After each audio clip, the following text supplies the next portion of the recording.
मेघा एक दूसरे कॉलेज से ट्रांसफर की गई स्टूडेंट थी, इसलिए उसे बहुत अजीब लग रहा था।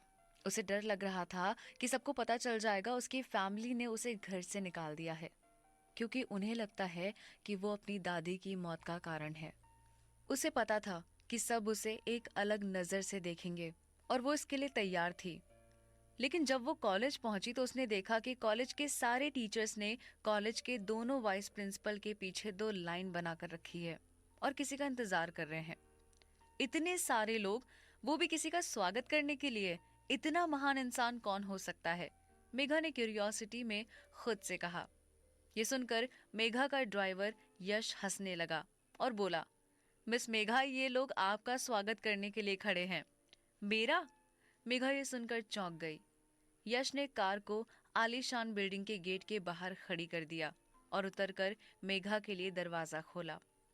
मेघा हिचकिचाते हुए कार से उतरी और उसके उतरते ही सारे टीचर्स उसका स्वागत करने के लिए उसके सम्मान में झुके और कहा, वेलकम मिस मेघा। मेघा ये देखकर हैरान हो गई। चलिए मिस मेघा, यहाँ पर आपको कोई परेशान करने की हिम्मत नहीं करेगा। हमारे प्रवीण सर ने आपके लिए ये सब स्पेशली अरेंज किया है। यश ने उस पल को देखते हुए कहा। क्या प्रवीण को इतना ग्रैंड वेलकम करना थोड़ा अजीब नहीं लगता? लेकिन प्रवीण ने अपनी पूरी जिंदगी ऐसे ही अटेंशन पाते हुए जिया है और उसे ये सब पसंद भी है। जो भी उसे जानते हैं वो उसकी डरावनी पर्सनालिटी के बारे में अच्छे से जानते हैं, लेकिन वह सब उसके सामने सर झुकाने के लिए मजबूर थे, क्योंकि वो एक अच्छे घर से बिलोंग करता था या फिर इसलिए क्योंकि उसकी पर्सनालिटी ही कुछ ऐसी थी। और अब जब मेघा उसकी कंपनी में आ गई तो वो भी अब ये सारी चीजें एक्सपीरियंस करेगी ही करेगी। मेघा को आज से पहले इतना वैल्यूड कभी फील नहीं हुआ।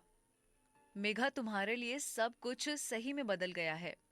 लेकिन प्रवीण ने ये सब कुछ अरेंज क्यों किया? पिछली रात जब प्रवीण मेघा के घर पहुंचा तब तक वो सो चुकी थी, तो उसने मेरी आंटी से मेघा की लाइफ और उसकी फैमिली के साथ में कैसा कुछ था ये सब कुछ पूछा।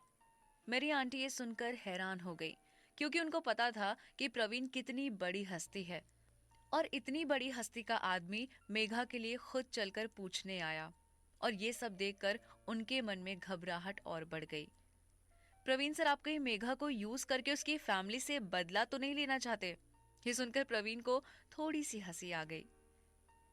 मेरा इस बरसों पुरानी दुश्मनी से क्या लेना देना? मैं तो बस ये जानने के लिए क्यूरियस हूँ कि दो जुड़वा बहनों को इतना डिफरेंट क्यों ट्रीट किया जाता है। अब ये मत बोलना कि आपको नहीं पता। भले ही आप उनकी फैमिली के गरीब रिश्तेदारों में से हो, लेकिन फैमिली के अंदर क्या चल रहा है ये तो आपको पता ही होगा।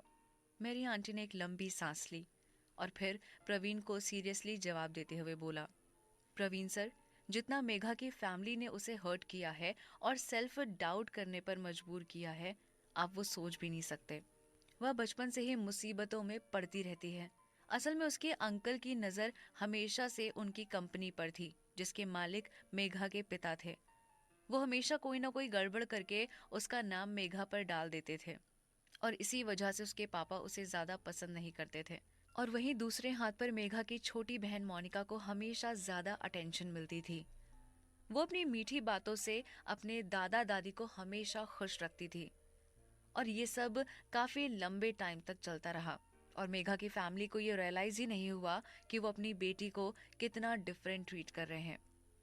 लेकिन इस बार मेघा को फैमिली से निकाल दिया गया क्योंकि वह अपनी दादी की मौत का कारण थी। लेकिन मुझे लगता है कि ये भी उसके अंकल्स की वजह से हुआ है। शायद वो इस चीज को कंपनी हड़पने का एक्सक्यूज बना रहे होंगे, इसीलिए जीजा जी ने उसे घर से निकाल दिया उसके अंकल्स को चुप कराने के लिए। यह कुछ मैंने अपनी बहन से सुना था और कुछ मुझे लगता है कि ऐसा होगा। मेरी आंटी यह सब बताते हुए अपने आंसू रोक नहीं पाई। आप बिल्कुल ठीक कह रहे हैं प्रवीण सर, दोनों बहनों को सेम ट्रीट किया जाना चाहिए था। और कभी आपने ऐसा देखा कि कोई बच्चा अपने ही माँ बाप को पसंद ना हो, फिर भी उसके पापा को जो करना था उन्होंने वही किया?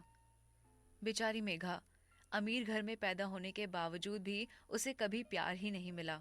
कई बार तो मैंने खुद देखा है कि उसके पापा उसे कैसे सबक सिखाते थे।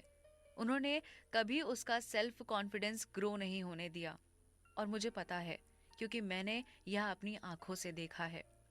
मेरी आंटी को सिर्फ ये पता था कि मेघा हमेशा कुछ गड़बड़ करती रहती थी, लेकिन उन्हें ये नहीं पता था कि उसका कारण हमेशा उसकी बहन मोनिका होती थी। और मोनिका को भी पता था कि ऐसा करने से उसके पेरेंट्स उससे ज्यादा पसंद करेंगे।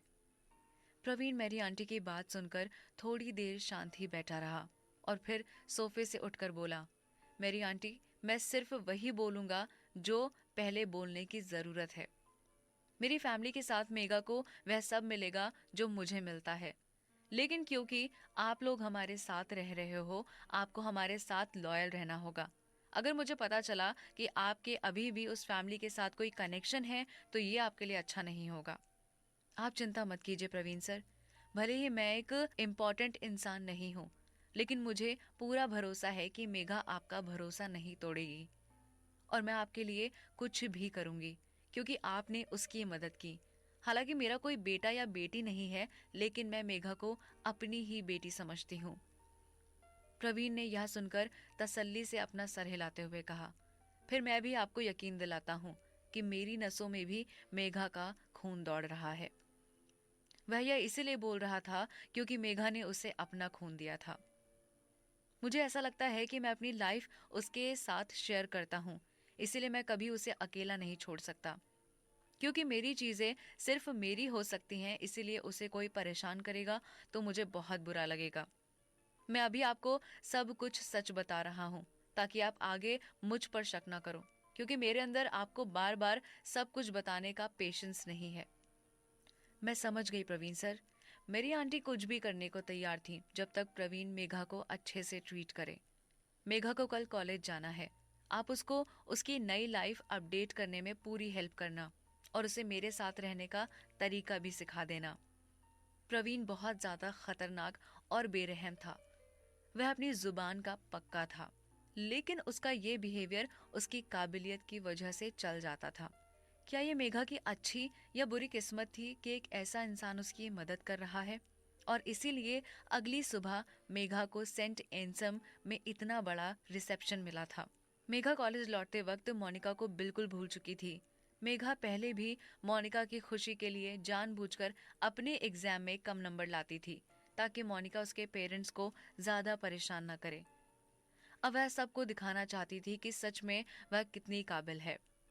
और प्रवीण की इतनी शानदार अरेंजमेंट्स की वजह से उसके क्लासमेट्स उसके बैकग्राउंड के बारे में ज्यादा नहीं सोच रहे थे, और इससे मेघा को बहुत ज्यादा आसानी हो रही थी।